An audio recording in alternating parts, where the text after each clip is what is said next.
Peace, what's up? This is Jarrell with Quantum Light Consciousness. Today, we're going to talk about getting out of resistance. When you think about the term non-resistance, you kind of like think about, or you might hear kind of people who you might have heard in the past talk about it. You know, they kind of say like, oh, you got to move into non-resistance, let stuff flow, and then more of what you want will start to come towards you. What they don't tell you is non-resistance is actually a state of being that you have to partake in willingly. In order to do that, you kind of have to know what resistance is. You have to know that resistance is a frequency. It literally is like a virus of the subconscious. It's a negative ego. It's like a negative net that most people are stuck in, and it's based off just negative frequency, negative emotion, just, you know, judgment, anger, you know, just issues with guilt, shame, you know, just like the basics of why society and governments and social structures are just kind of more or less been tanking, and why things are coming to light as well, because it's been getting worse and it's been getting more apparent because we're all waking up. So it's kind of good. Resistance can be a good thing.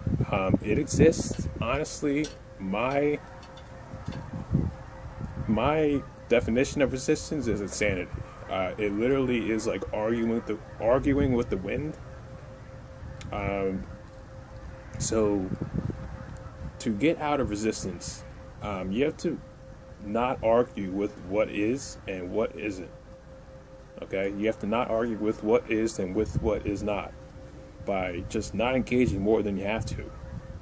This means not judging people.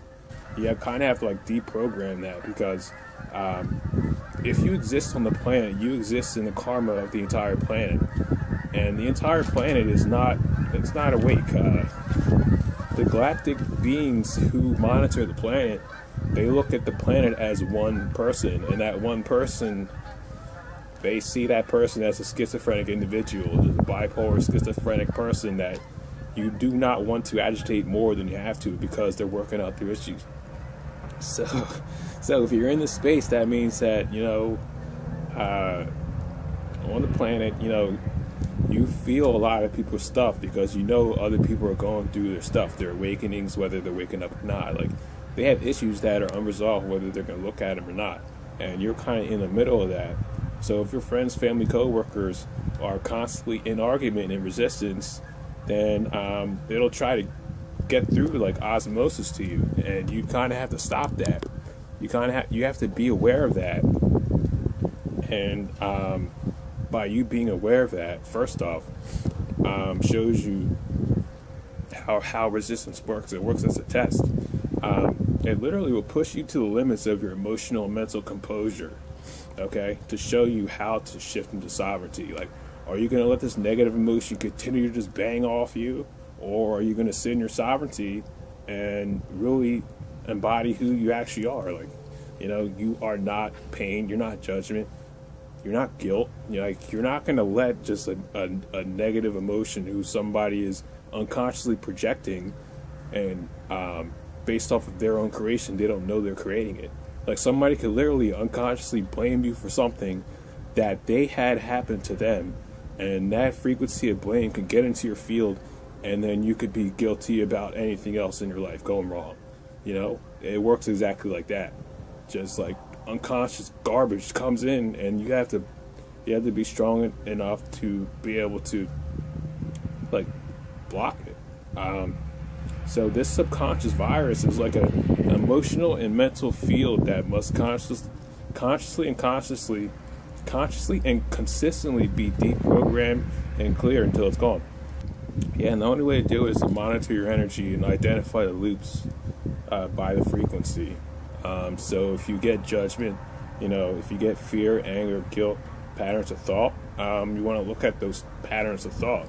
You want to look at what the thought is saying and what frequency it is. You have to learn how to read frequency and read what's going on in your mind, because what happens in your mind isn't always you, you know. Are you doing the thinking? Like, you have to think. when you're going around the day, when you're going around handling your stuff, are you thinking or are you being thought? You understand? Because your brain will go, like, whether you're controlling it or not. You have to understand that. And people say, like, oh, it's the mind will trick you. It's not the mind doesn't want to trick you. People have, like, this prejudice against the mind. The mind is amazing. The mind is you. The mind is an aspect of source God consciousness. When you see, like, what's outside the mind, like what's outside of, like, individual God sovereign beings, like beings in their own God, like I am presence, you see what actually runs most people on the planet and why most systems are just effed up, like government, societal, financial systems are just corrupt. And it's like, you see that, and that frequency will not control you when you see that, because that control can only have so much control based off of where you are. Like, if you're in yourself, then there's nothing that frequency can do. And the most leverage you have is within your heart. Within your heart, you remote control your mind. So, yeah. So the loops can be in your voice, or they can be in the voice of others, or they can be projected of what others might think, which is the most major hack, most major loop that's projected in the field of the unconscious collective. It's like, what are others going to think if I walk down the street, or what are the neighbors going to think if I get this new car, or we have this patio outside, or whatever it is. Like, that frequency can be positive or it could be negative. It's mostly negative. You want to raise your frequency, okay? You want to raise your frequency, so you'll have to let those frequencies go as they come up, because you want to get out of resistance. So when you raise your frequency, you're spinning your toroid, you have your toroid firing, and as you have it firing, you have to hold the walls of your sphere to allow it to fire. Because as it fires, it circulates your energy. It circulates your energy consistently, spherically, as a self-producing vortex. And as it fires that way, your thought forms are literally recycled. Like, so you have to see what you're perpetuating, what you aren't. So as you're holding your field, you kind of want to hold it as a force of gravity. Like, picture like a force of gravity, just like boom, like, just going outwards. And as that happens, you're holding your stillness, your clarity. And yeah, that's it. Like, you don't want to let things go through you. Like, if you feel others' negative frequency going through you, that's not yours. You don't have to feel it. Like, you can put up a wall, you can put up a shield, sovereign right to shield yourself and clear yourself and stay clear. So if you like these videos, I do sessions. I'm available for them and healing sessions at quantumlight.net.